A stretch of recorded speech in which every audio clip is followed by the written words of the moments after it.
Key Grade 24 Studios, in association with Thomas the Tank Engine and Friends, Wooden Railway Adventures Productions, are both proud to present Lady the Lost Engine. Springtime was Thomas the Tank Engine's favorite time of year. He liked it because it was just after winter, which was his second favorite season. But he also loved it because the trees were just beginning to grow and the flowers were beginning to blossom. It was a beautiful time of year. Sir Topham had also been working the engines very hard over the winter, too. He had done some improvements to the island of Sodor. First off, he had added on to Ellsbridge Station. The original station remained, but Sir Topham had built this station as a welcoming center, so that anyone who was visiting Sodor for the first time could go into the welcoming center and be greeted by Sir Topham Hatt himself. Sir Topham Hatt had also put in a railroad crossing. He called it Hat Street Crossing after his lovely wife, Lady Hatt. Sir Topham Hatt thought this was a very good investment, as the road vehicles could go over the track and know they were being very safe, too. Sir Topham had also redone the docks also. He had added a lighthouse so that ships from the mainland that were coming in could see where the land was, and so that they wouldn't run into it. He thought this was also a very good investment, too. He also put Bolster the barge back in action, and Bolster was working very hard indeed. And finally, Sir Topham had put in an oil depot. The oil was being drilled up from the ground right at the site and was being distributed by the oil tankers all across the island of Sodor.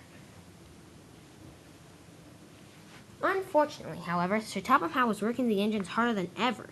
All the engines were very tired, as they got no rest. They wanted a break, but yet, every time they went to the shed, Sir Topham had another job for them to do. They were all very exhausted. One day, Thomas the Tank Engine puffed into Ellsbridge Station just as usual.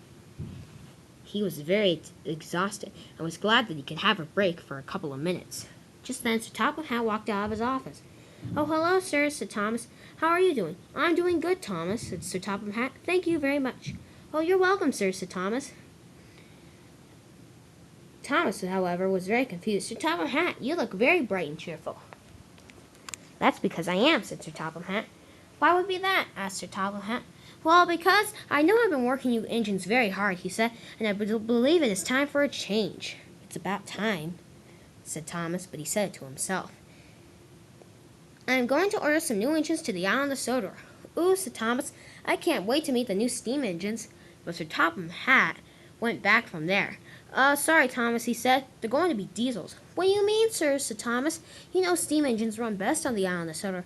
"I know," said Sir Topham Hatt, "but with the addition of the oil depot on the island of Sodor, I believe that the diesels can go right to the site and get their oil right at the scene. Isn't it a wonderful idea?"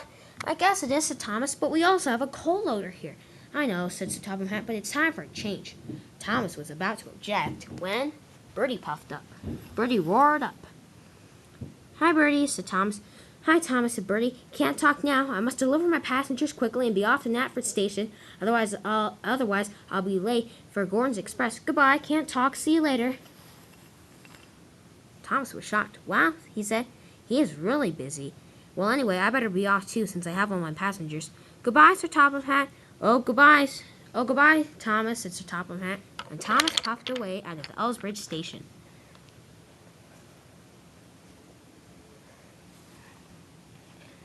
He came to the railroad crossing, and he had to wait as Jack and Alfie were crossing it. Thomas was glad to see that the road vehicles were making good use of the railroad crossing.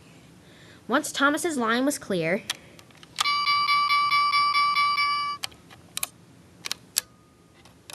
he set off again.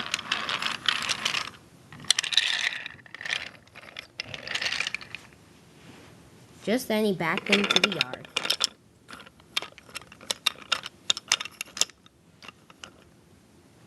There was Harvey. "Hi, Harvey," said Thomas. "How are you doing?" "Tired but good," said Harvey. "Why are you tired?" said Thomas. Or is that a trick question? I must correct myself. "No, that's all right," said Harvey. "I know Sir Topham Hatt is working us really hard. You won't believe what happened to me this morning.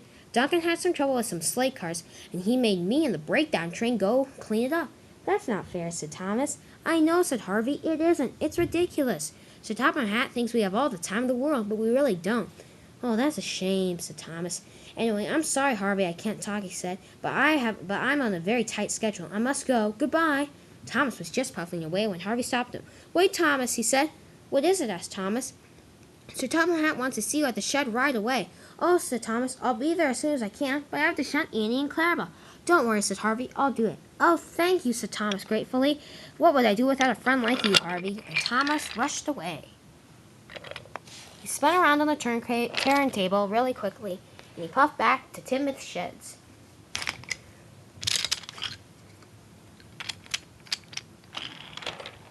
He arrived at the sheds just in time. "Oh, good," said Sir Topham Hatt. "Glad you're here, Thomas, to join us in this meeting." "Oh, glad I'm here too, sir," said Thomas. "Anyway," said Sir Topham Hatt, "let this meeting begin. As you all probably know, I have been working you very hard.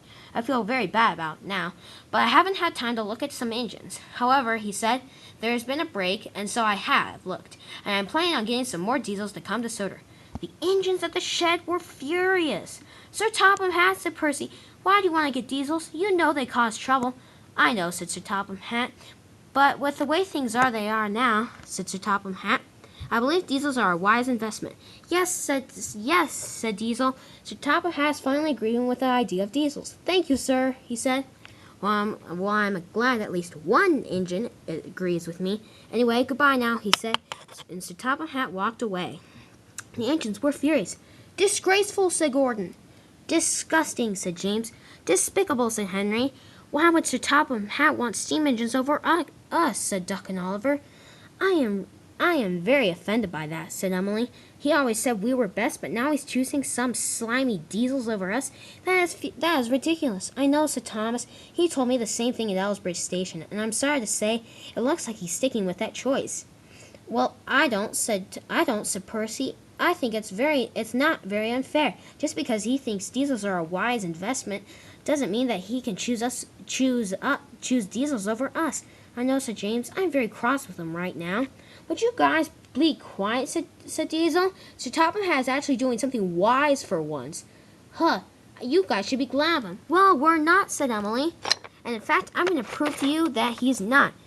I've had it with you, Diesel," said Emily, and she ran across the turntable and banged into Diesel so hard he fell off the track. "Cinders and ashes," said Diesel. "Emily, come get me on the track right away." But Emily wouldn't. "I'm not going to help some slimy Diesel now." "Ugh," said Diesel. "I don't like you." All the engines started arguing, but Thomas didn't want to get caught up in it. The turntable was turned and he puffed away quickly. He said, "nothing has ever been the same since Lady left." Lady was a magical engine who had come to the island of Sodor. Unfortunately, when Sir Topham had gotten back from vacation, things had gone very, very bad. It had never been the same. He said, "If only I could give Sir Topham Hatt an engine he would like." But just then Thomas had a very good idea. "I could have Lady come to the island of Sodor." "Yes, that's a perfect idea." Sir Topham Hatt, wait up," said Thomas. And Thomas rushed away to go tell Sir Topham Hatt the great news.